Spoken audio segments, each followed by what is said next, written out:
So, good afternoon, everyone. Nice to see so many people here to hear about government policy. Wasn't sure who would show up, but great to see a good few faces here. So, my name's Dan Wood. I'm acting co-CEO of Ukie, and I'm going to pose the question over the next 40 minutes of why should you care what the government thinks? Why should all the people who work in the games industry care what the government thinks? And hopefully convince you that it really does matter. So, one of the reasons why do these guys matter? This is the Chancellor of Exchequer and 3 Secretaries of State. And actually, I'd flip it around. I think it matters because they've realised that we matter. They realise the games industry matters. And therefore, the decisions they make, and they're more interested, they're going to make more, there's more opportunities, and there's more scrutiny from them. This is at an event where they were launching the Creative Industries Sector Vision, which they identified the creative industries as one of the top 5 sectors in the UK that they want to support. And there seems to be a very game-shaped kind of hole in that, not a hole, but they seem to see games as like a real opportunity within the creative industries to deliver that vision. And they've got challenging targets over growth of businesses, growth of clusters, and growth in jobs. So games definitely has a role to play there. And I'll come on to that more in a bit. And actually, when you think about it, policy and government matter so much because they actually influence so much of what we do. They influence how we design games. We'll see later examples of that. Who plays games? Age appropriateness and from PEGI age ratings to age appropriate design is fundamental to what we do. It impacts our business models. You have to look at the scrutiny we've had of loot boxes. It impacts where we make games, the business and regulatory landscape of a country, or of the UK in this case, has a huge impact on whether development takes place here, whether inward investment comes into this country, and so on. So all huge important there. It influences who makes games. It influences who's going to be on these chairs in 5 or 10 years' time, how the education system is going to send a talent pipeline that we need into the industry. And also immigration policy and so on, especially in the light of Brexit, who makes games, how are they coming into the country and how are we getting the right talent in there. And of course, they also influence how games are funded. From big nationwide initiatives like the Video Games Tax Relief, which is transformational for this country, to things like the UK Games Fund, which now plays a really crucial role in how smaller businesses get their games off the ground. So the tentacles of policy are everywhere, so it matters a lot. And this isn't just a sort of a single blunt tool, government coming in saying we'll do this. This is all part of a bigger ecosystem that we, everyone in this room, and the wider industry, and policymakers have responsibility to maintain. And policy can kind of come into any one of these areas and sort of spin the wheel, as it were. So you can imagine, I said, if the policies around talent and creativity mean we get more talent and the talented workforce we need into the sector, it leads us to be able to make the innovative products that consumers want, which leads to wider societal and cultural impact and more economic success, and so it keeps turning. And you can imagine economic levers in each of these 4 areas being applied, as should our responsibility, which I'll touch on later. So, from a Ukie point of view, I guess we look at policy work from 2 fronts. There's the more sort of tangible, higher profile, practical support, things like video games tax relief, like the UK Games Fund, that can practically benefit with cash, I guess, in those cases, but you can see it's high profile and it's a real benefit. The other bit that arguably takes up more of our time, has done over the last few years, is kind of regulation, lawmaking, guidance, sort of an invisible force that nonetheless has a really powerful influence on the industry. That last one, guidance, actually is worth just flagging. I'm going to give some examples of that later. But the games industry, by our very nature, we're always butting up against laws that have been sort of created many years beforehand, and government often scratches its head and go, hang on, this isn't what we designed the law for. How is it going to apply to this innovative industry like games? It seems to be just pushing ahead in its own way. So guidance comes out from government, and we work a lot with them to shape what that guidance out, just to sort of translate how existing laws work for the ever-changing environment of video games.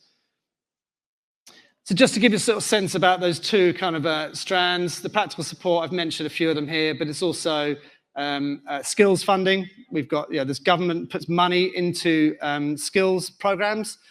some of which work for games, many of them don't, but we still will come on to that later. Trade investment support, so there's various trade missions and so on to and from the UK to work with international partners, but also support at a local and regional level. There's quite a lot of really good games festivals throughout the UK and various clusters, things like the Games Finance Market and Games London, publicly funded as well. And this on the right, this is just a constantly churning conveyor belt for us. This is just a sort of snapshot over the last few months. I'm not going to go through all these, but you can see here it ranges from DCMS select committee hearings to consultation on R&D, online safety bills, it just constantly churning. But this is the kind of invisible force bit that kind of is always there. Some of these hugely influence the games industry. Some of them we're on the periphery of, but nonetheless, we always make sure we're paying attention to it. So just to try and make my case even more about how important policy and government is, I just want to look back in time a bit to some stuff that's happened from about last sort of 10 years or so back and looking forward to show the impact it's had and the ongoing legacy it continues to have and kind of the evolution of some of the themes that we're seeing still today. So BDTR, hopefully everyone in this room knows what it is. If you're making games, are using it. If you're not, you're not getting hold of free money, essentially. You can get 20% of your costs back through BDTR. And it was introduced in 2014, and it's easy to forget what a very different games industry were in 2014. It was nowhere near the level of confidence in this sector. There was a kind of fear, well, there's an ongoing brain drain to other territories that had video games tax relief or similar. So when it came in, it really did have an immediate, but then ongoing deep positive impact on the UK games sector. This is the latest data, we're refreshing this, but it nonetheless shows the kind of the reality of it. So 28% of games developed in the UK would not have been made without it. That's what development studios have said. It's led to an increase in jobs. So from 2017 to 2019, 11,000 to 15,000. And it's also a net win for the taxpayer as well and for the UK economy. So every pound invested by government, it generates £1.72 back into the UK's economy. So it's win-win all round, and it has transformed how the UK operates as a games country. Another one more on the sort of maybe less well-known front. This is the Office of Fair Trading, as it's then called. It's now called the Competition and Markets Authority, but it was the OFT. And this is the first time government and a regulator has sort of gone, yeah, well, games are pretty big now. How do you work? What do you do? And it looked at business models, particularly in-game purchasing. And it actually set, for the first time, parameters and expectations on the sector. And again, it wasn't looking at new laws. It was like, how does existing consumer law apply to the new way that games are sort of operating?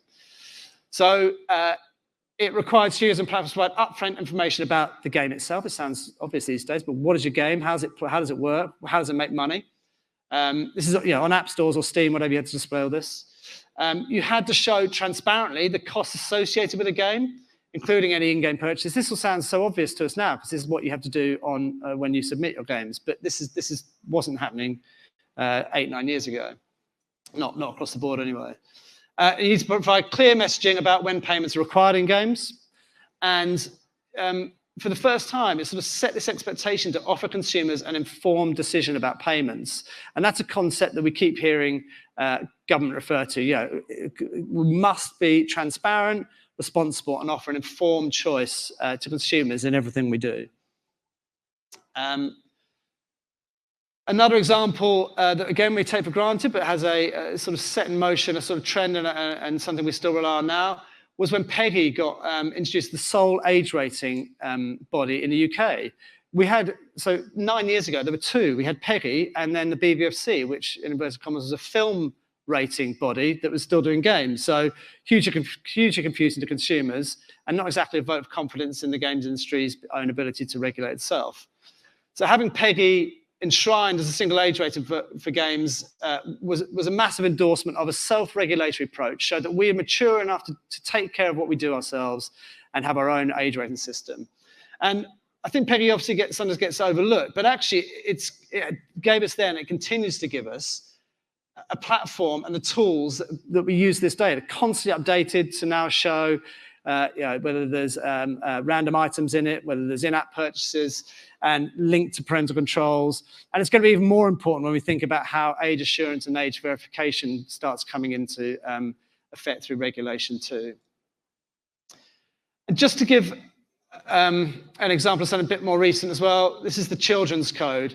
This is basically, again, showing how things evolve. This came in 2018 as part of the GDPR laws, and basically added a new layer to what we already do around age appropriateness. This thing, we need to always think about how young people, children in particular, interact with games.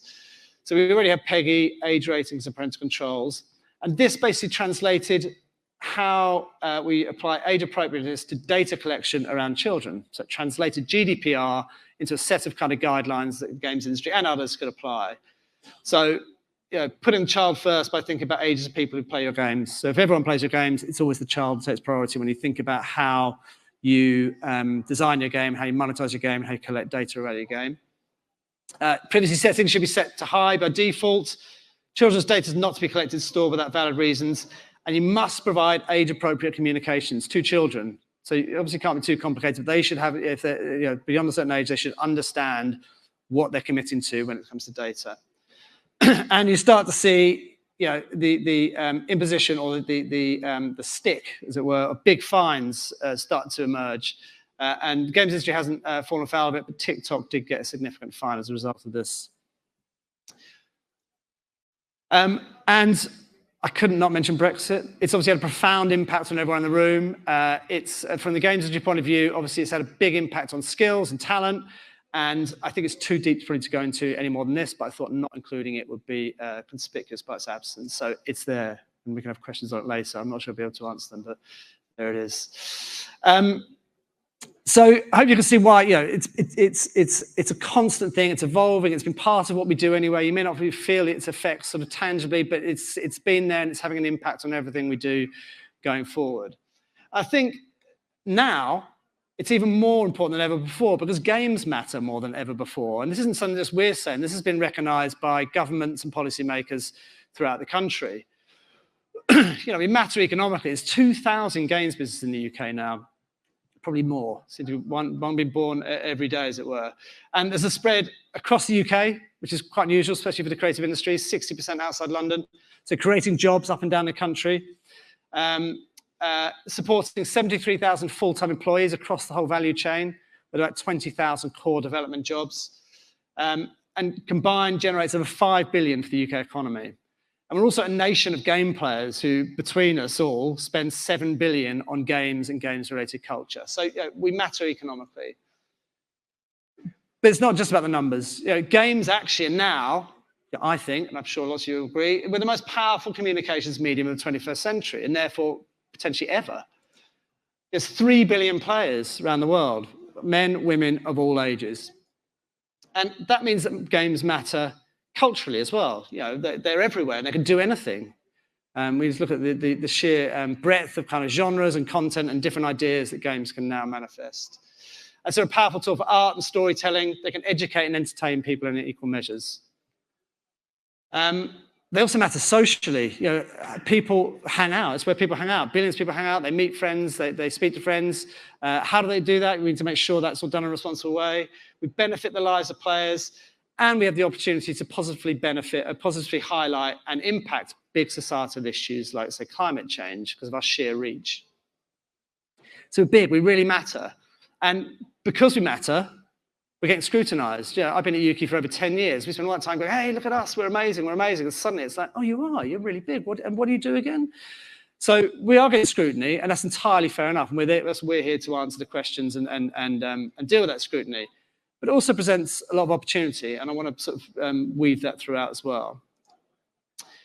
I want to sort of slight divergence related, because this is sort of a key aspect of what we do.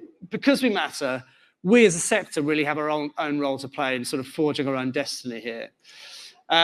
We've got a lot of challenges, and we need to take a responsible attitude to them and think about how we want to make games, have a responsible attitude to our players, and so on. So this is just a few of the challenges, but they're constantly evolving. We do need to maintain a responsible commitment to our players, how they play our games, how they pay for our games. that's, as I've said, we never stand still. It's always something we have to have first, that center in our mind whenever we do anything.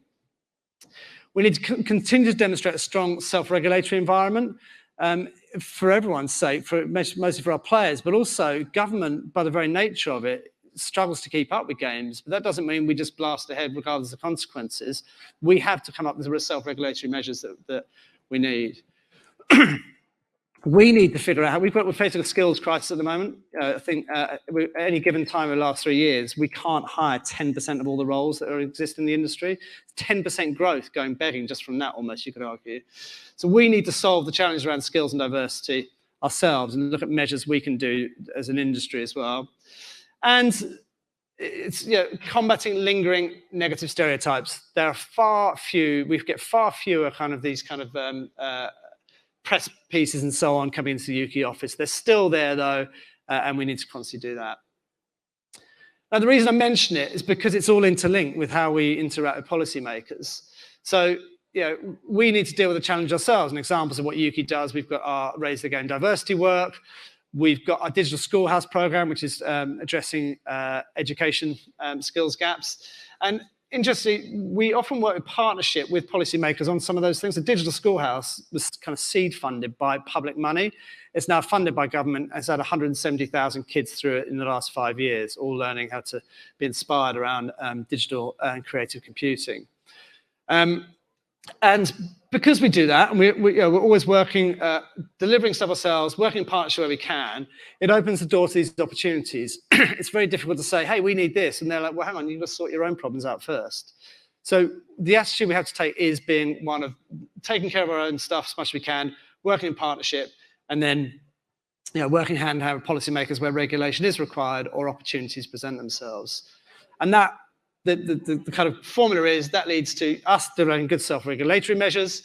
It leads to smart regulation where required, because policymakers will listen to us about where regulation can work and how it works, and it gives the opportunity to get more practical support as well.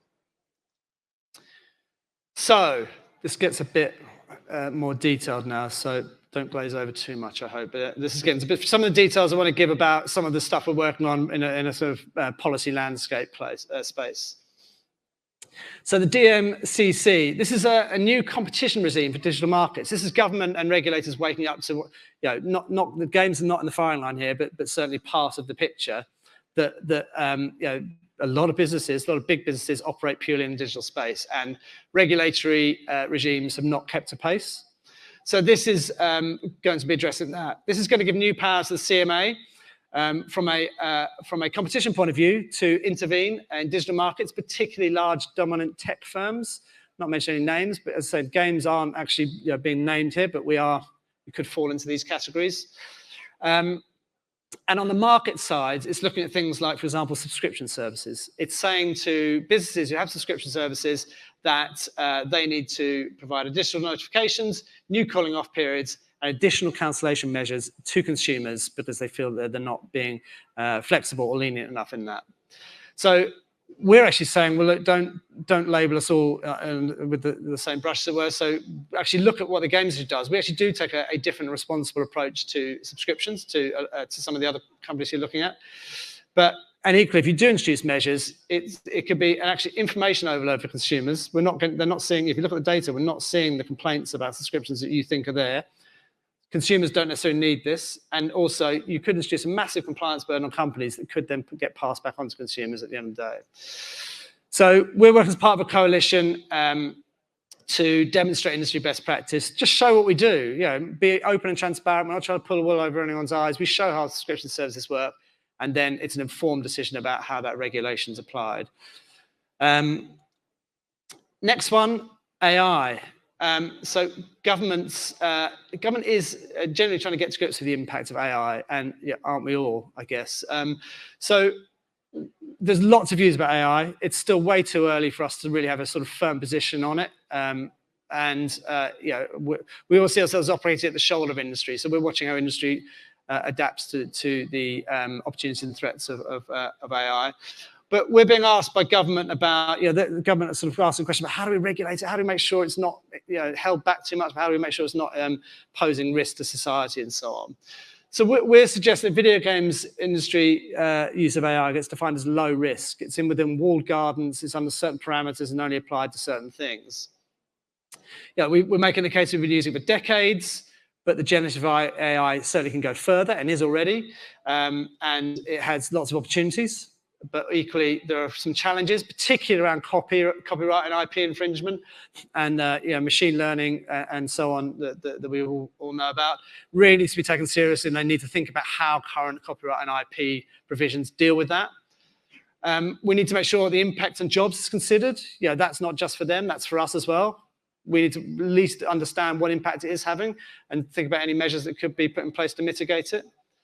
And so, more broadly, we also say that if you're going to make any sweeping kind of like regulatory statements, make sure you listen to what other countries are doing. The game sector, like most other sectors, digital sectors in particular, operates on a global basis. The last thing we want is different rules in AI in one country to here, there, and everywhere. It leads to confusion, fragmentation, and probably low adoption of any measures. We're to recognise but not rush to regulate low-risk AI, give it the time to sort of breathe and do its thing and see where the actual problems might be before sort of trying to look in your crystal ball and make big decisions on that. And adopts basically a clear balance, protects creators' IP while fostering innovation. So, as I said, we're not in a position to sort of come concretely down on what the challenges and opportunities are of AI, but we want to just start painting the broad brush of where we think government can look. The online safety bill. So this is all around protecting children and people under the 18 from illegal and harmful content. Again, we're not in the direct firing line of this. It is looking for a big tech and social media companies, and it's looking to prevent real content that promotes real harm to young people. So this is going to be, Ofcom's going to be the regulator for this. They're hiring lots of people to implement it. What's going to happen is the law will come through and there's going to be lots that still needs to be decided.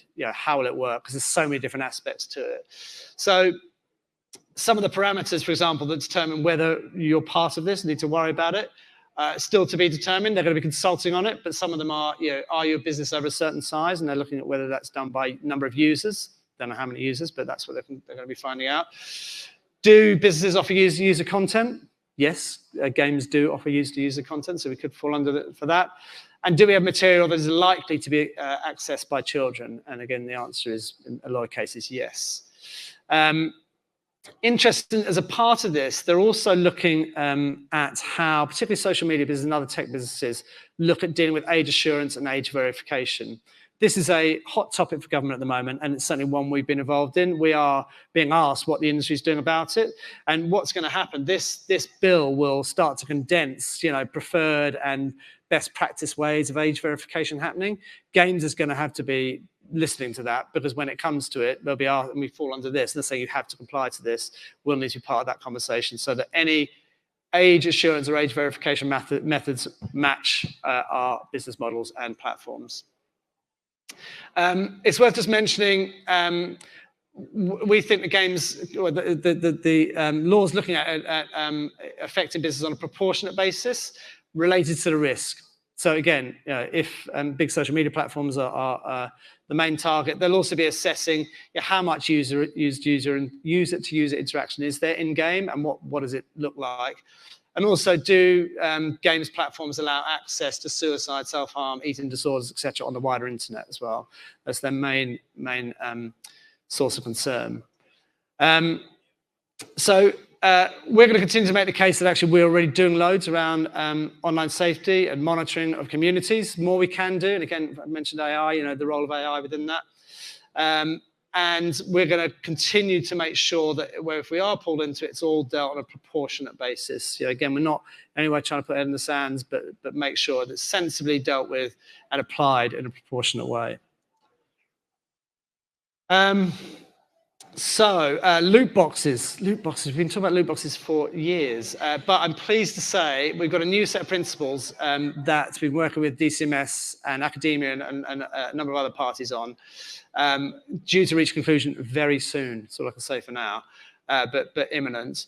And just to remind everyone, this follows a call for evidence the government did that heard from thousands of players, academics, industry people, and so on, and looked at research, and it found that it didn't reach any conclusion about any potential harms to loot boxes. But it did say there was action to be taken around a couple of key areas, and we've worked with them to look at that. The key areas are looking at how young people access loot boxes and restricting access to that without parental permission, and also making sure that all players, whatever age they are, whatever background they're from, just have a good understanding about what loot boxes are, where they appear, and probability of what you're going to get if you do get it, and transparency about how they work around data and stuff like that. So we are committing to address those things.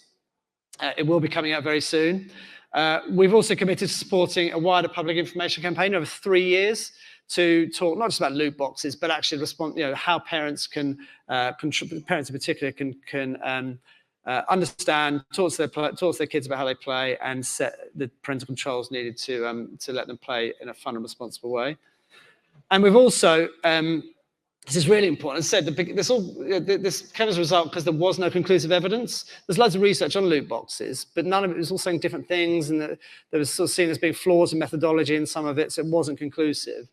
So one of the things we did was say we wanted to assess how effective these principles have been. It's entirely reasonable, but we wanted to make sure that research that did that was entirely independent and objective, and gave us the answers we needed, rather than reach that inconclusive thing we did at the beginning. So as part of the process of this, we proposed a video games research framework that's been developed in collaboration with academia. It was launched by DCMS a few weeks ago. I was up there, up at the University of York, with lots of academics in a really positive session talking about how this could work. Essentially, what it wants to do 3 things. So it wants to define what the research priorities are. So industry tells academia what we want research on. We're not dictating, we're saying this is what we want research on. There'll be a big sweet spot where everyone agrees that's it, and there'll be stuff outside that maybe we're not as a priority, but still be done. But we identify what that big massive stuff is in the middle. Create best practice methodologies, research standards, and open science. So try and make sure it's not coming from a position of I've got a hypothesis and I want to prove it. It's like, what's the problem and how can I objectively get an answer to it? And this bit here highlight how ethical data capture and data sharing practices can support improved research. This is to try and foster trust between academia and industry to sort of collaborate on sharing data and so on, so that we come up with something that both sides, as it were, can honestly say is objective and transparent. And there's definite appetite from industry to engage with this, absolute definite interest in this. And I think if there are any academics in the room, please do come and grab me, or some of the Ukie team is here to talk about it. So that was most of the kind of regulatory stuff, Daniel, pleased to hear. So I just wanted to sort of go into some of the practical government support that's available either now or coming down the pipeline. So the Video Games Expenditure Credit, or VGEC, as we've spelled out the acronym. So this is hugely valued, ongoing support for the industry. It's basically the new VGTR. And we mustn't take VGTR for granted, so it was amazing to get this in the budget announced earlier this year. It will operate largely in the same way as VGTR, so anyone who's done a VGTR submission will breathe a sigh of relief.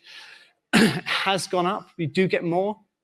There was great jubilation when it came out. The government said it was 34% up from 20, and it was up from 25. It was amazing, but actually when you look at the small print, if you apply the corporation tax rate at the source, it's gone up 0.5%, but still hugely, very, very welcome to receive that 0.5%. So it is an increase. It comes in 2025 for most projects. However, if you've been working long term and you've already got an ongoing VGTR claim in, you can continue that until 2027 and then transition to VGEC. So they've considered the kind of long development process of games. A couple of things to note. When they asked us about this, they said, we might get rid of being able to include money you spend in Europe on development. We were like, well, don't do that, because actually we're already struggling with talent, and we have to outsource because we can't hire the staff here. So if you do that, it's going to be another kind of restriction on how we make games in this country. They listened to us, but unfortunately said that their hands were tied, and that post-Brexit, World Trade Organization rules required that change. You can no longer include European Economic Area expenditure in your VJET claims. But there's a slight hopefully a glimmer of silver lining. There is a term in the expenditure credit wording that says about used or consumed, and it might be possible to argue that any work outsourced to places outside the UK could also fall into that. So that could happen. They're going to be consulting on it because it's quite an ambiguous definition now. So we've asked them to be clearer, and there could be an opportunity to stretch more of what can be included into the expenditure credit into that. UK Games Fund. UK Games Fund's been around for a number of years now, and I know hopefully some people in the room have benefited from it or applied for it, and it has become a real staple of the UK games industry and helped lots of small studios to, get that small team together, get a proof of concept together, and hopefully go on to bigger and better things. So again, more good news and more sign that we're being sort of recognised, and that we recognise that we do matter. The Games Fund's been given an extra $5 million over the next 2 years, and I think the good news here is that they recognise that actually 25k grants, very valuable, but that you can only go so far on them. So the funding for this will be to go towards bigger grants of 80 to 150. They're not sure yet, but it's around that mark. And the intention here is to use that and use the leverage within the industry from the UK Games Fund to use that money to try and unlock other funds. So whether that's with publishers or equity investors or other public pots. So the idea is to, however it's devised, is to create that network to help that to happen. So watch this space. I mean, I think they're due to. We've got to figure it out soon because we've got 2 years to spend it. So that's definitely worth keeping an eye on. And then on to skills, the curriculum, and apprenticeships. So skills. I've sort of hinted at this. Skills we see as our absolute #1 priority. It's the #1 challenge for the UK games industry. I think in any sector, if you've got 10% of all your vacancies unfilled at any given time, that's not healthy. So we've been looking at what the issues are and what some of the solutions are. Now, some of these solutions are how we can activate existing government pots. Apprenticeships. So apprenticeships in this country, any business that pays over 3 million in their payroll has to pay a levy of 0.5% that goes into a pot that they're meant to be able to then use to pay for training for apprentices. Sounds great. In reality, very few games businesses are actually doing, very few games businesses are paying that levy, actually see any of it back.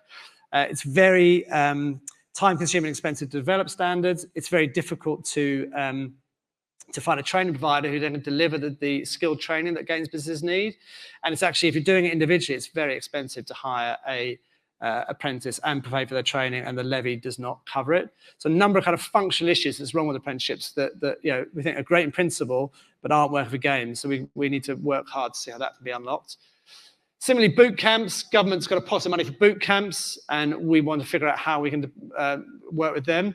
Could we have a series of boot camps that acts for young people as a kind of filter into universities, for example? Or do we have a series of boot camps that helps existing staff to become better management qualified, so business skills, management, and so on? So there's a whole range of stuff we can do that can actually adapt to what's already there from government.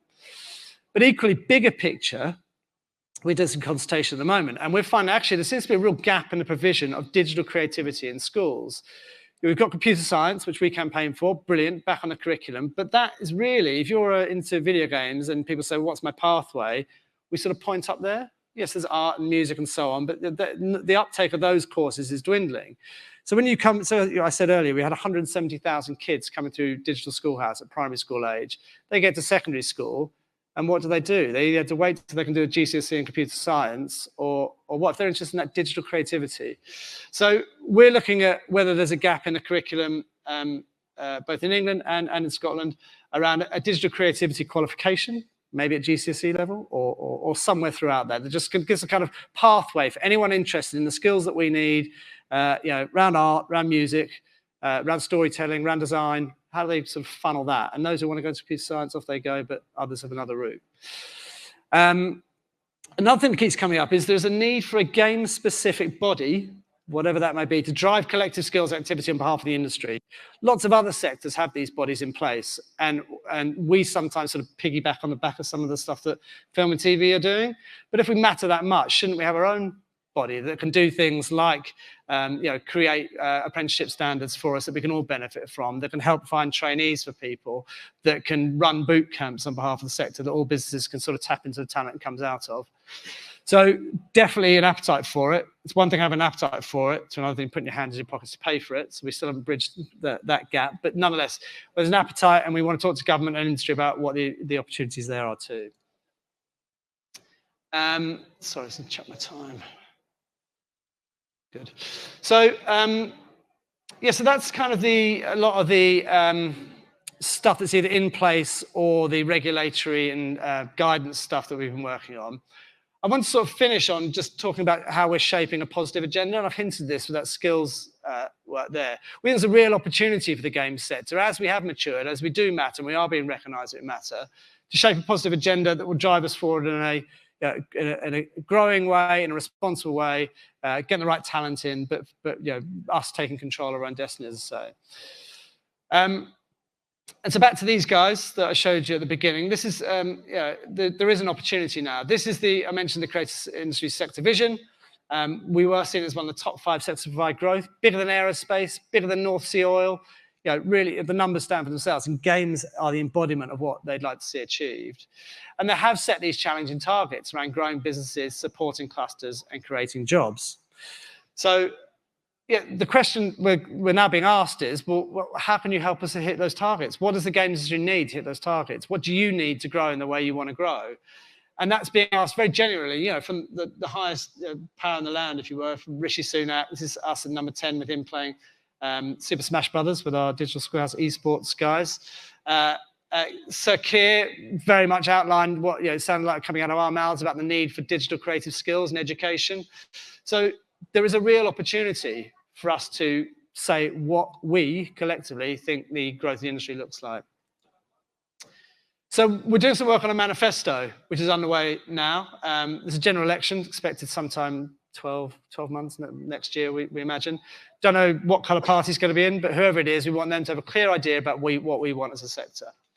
So we're shaping this manifesto around some key industry asks. We're hosting roundtables across the UK. We've done some, we've done Belfast, Dundee, Brighton today. If you want to dive into this more, please, it's literally come around the corner. I'll show you the address in a minute.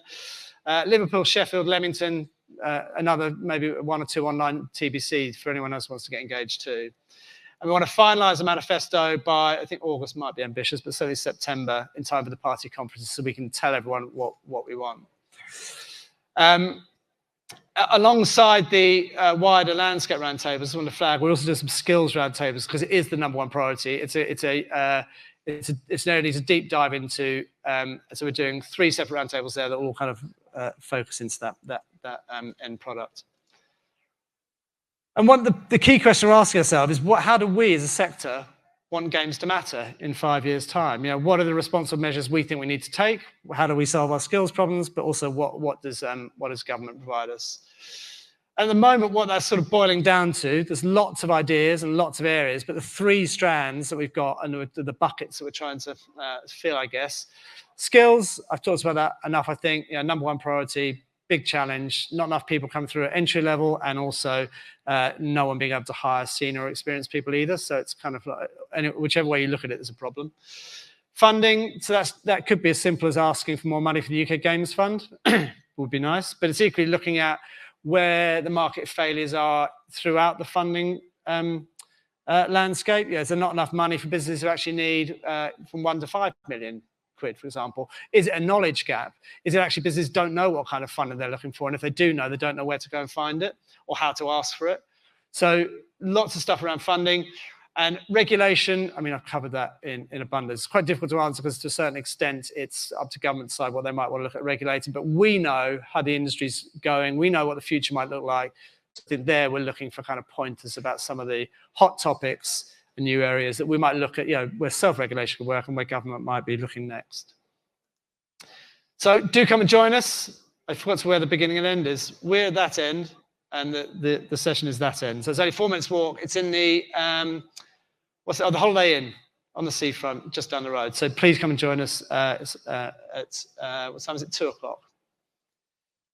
So, just to wrap up, I'm going to end where I began, the tentacles of policy reaching everyone. I hope I've convinced you, or at least given you some chance to think about how much policy does influence the games industry. I really wanted to take the opportunity to urge you all to sort of get engaged in it. Do get engaged in the work we do. We do sort of, we represent your voice. We sit at the shoulder of industries, say, and we need your input to be able to do the best job we can. So do get engaged. And just finish with this. This is, again, make the point that actually it's up to all of us. It's not just governments, all of us to sort of look at this bigger ecosystem and make sure every part of this remains healthy so we can have a prosperous future. And that's it. Thank you very much.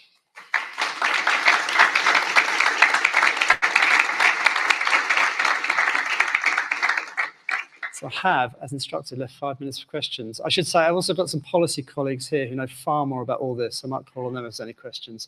So any questions? Yes. Do you need a microphone or there's a microphone? There's a mic. It's just coming.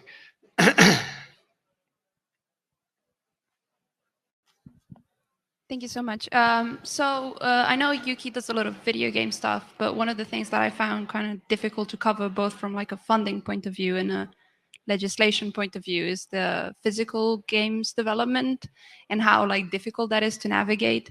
Do you think that there's going to be a time in the future where Ukie looks at including physical games, especially as including which games? Sorry, physical games, especially as they go into like AR combination and all sorts of that sector where? Yeah, I mean, we rebranded from something else to Ukie. We deliberately chose the word interactive entertainment to try to encompass the widest possible thing. I think if you're talking about the measures, that's different from what government measures might do. So video games tax relief has a very clear definition of what that is. So in terms of tax relief, I mean, it's not going to be in there now. It doesn't fit what they think, but nonetheless, I think you're right, AR and so on do totally blur that line. So we're always open to looking at what we do. And we are interactive entertainment in all its guises. So from our point of view, yes, but not sure we're there yet with government. Thank you. Any other questions? Hi, great talk, thank you. How do we prevent regulatory moats being like kind of developing and preventing entry by like smaller indie developers that currently thrive?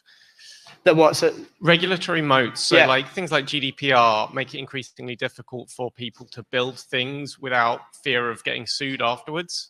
Well, I think most of the big regimes are quite proportionate. I'm not sure they're going to be going after smaller indie developers. I mean, there is a burden through new regulation, and that's a point we always make. They actually don't, a lot of the businesses in the UK are SMEs, so the regulatory burden and the impact it has on business is definitely one we make. I think it's our job to make sure that, we're always trying to make sure, I said about guidance, it's not always about hard regulation. It's making sure that guidance comes down and actually understands that. So we do that. And if there's any examples you can think that are kind of coming down the track, it's exactly what we want to try and be aware of ahead before it happens. But I think most of the regulatory kind of interventions seem to be, they're not after the small indie developers. So there's not so you're not going to be facing big TikTok level fines for non-compliance. Not to say you shouldn't, but most guidance is sympathetic to that. There's one more question now, I think. Hello, Dan. So I just wanted to ask, I've spoken to a couple of your colleagues before about unionizing, and I was curious if Ukie was planning to go in any sort of route to open a sort of section that might help with unions or anything like that in the games industry, because I feel like it's lacking in the UK. Well, there's already a union wing in the UK, which I think is higher members. We've looked at individual membership. It's something we might consider. We've got hands full with our 600 business members at the moment. So we don't think it's something we're going to get into, but I think that is being served in the UK at the moment. Anything else? Brian. I think you're absolutely right when you say that games are now being recognised as having value, but I don't think we're seen alongside some of the other key sectors that the government is pouring money and support into: data, cyber, IoT, fintech being the big one. We are as big, if not bigger, than many of these, but I don't think we're being perceived. Is there any way you think that we can actually change that at the highest level? Yeah, I think we constantly need to ask. I think you're right, but I think where we do get funding, it's almost like we get sort of like you can sort of tack onto a tech fund, or you can tack onto a film fund or something, and I think that automatically makes us seem less important. I think we need. I think you said this other day to me, Brian, actually, but I think we need to make sure we make a clear ask about how important we are. Keep articulating that. So game-specific funds that we can apply for, and as I say, you know, we've got opportunities now, but we're not. There's far more we can do to get more. So yeah, I do agree with that we need to do more on that front. Yeah. Anything else? One more. Hi, thanks for the talk. My wife's a teacher, and she's often kind of mentioning when government changed their policy and they're expecting teachers to absorb all this extra stuff. And I really like the idea of you know, maybe games-focused options, you know, for GCSE and so on. But do you think the government are going to be able to support that properly? And are there any ways that you're going about, you know, engaging teachers in how could they support that and you know, get the skills they need to teach that effectively? Yeah, I was on a round table with a load of educators and teachers and suggested the idea of a digital created GCSE, and they were like, "Oh my God, yeah, how are we going to do that?" So the gap in teachers, and you know, they're pretty under pressure profession anyway. So yeah, that's absolutely a concern. I mean, we offer, as our digital schoolhouse model actually addresses that. So it actually, the model is a secondary school acts as a hub, a digital schoolhouse, and it invites primary schools from its area to come in. So those teachers go with their classes, they go and do this workshop from the primary school, and then they go back to the primary school and they've got this confidence to go and teach algorithmic thinking, computational thinking. So there's that model, but ultimately, you know, one challenge we're going to have is you're not going to be able to have some, you know, army of digital creativity GCSE teachers there. So maybe we look at how, you know, existing design courses, existing music courses, existing whatever other digital skills, creative skills can be have more digital content, I think. So there's ways around it, but it's definitely a problem, yeah. Yeah, thanks. Sounds like a great resource. I'll point her to that. Yeah, please do. Yeah, absolutely. One more. Hiya. So I find it really interesting to talk about how things have become much better in terms of being acknowledged by policy and government changes. But is there anything that you think is still a big stumbling block when we go to talk about policy and regulation, like whether that's being lumped in with tech regulations or various things like that? In terms of sort of reputation and how we're perceived, yeah, I do think. Yeah, I think there is still more we can do. It's sort of Brian's question. There's definitely more we can do. We are getting recognised, but we're coming from quite far back, I think. So, you know, we're happy that we've got some recognition, but there's absolutely more we can do to make the case about, you know, it's the economics, the jobs, the reach we have. As I mentioned, sort of our cultural and social reach is huge. And I think that's the point. You know, we're now bigger in terms of kind of culture and social reach and other mediums as well. So, yeah, we work closely with the UN on the Playing from the Planet initiative because they recognise that actually it's that huge reach we have, that we have the ability to kind of influence behaviour more than we thought.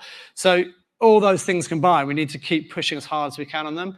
And then I do think that then opens up opportunities to have game-specific funding, game-specific bodies that do stuff, rather than always having to piggyback on other sectors, yeah. Is that it? We're still going? No? Okay, I think that's it. Thank you very much.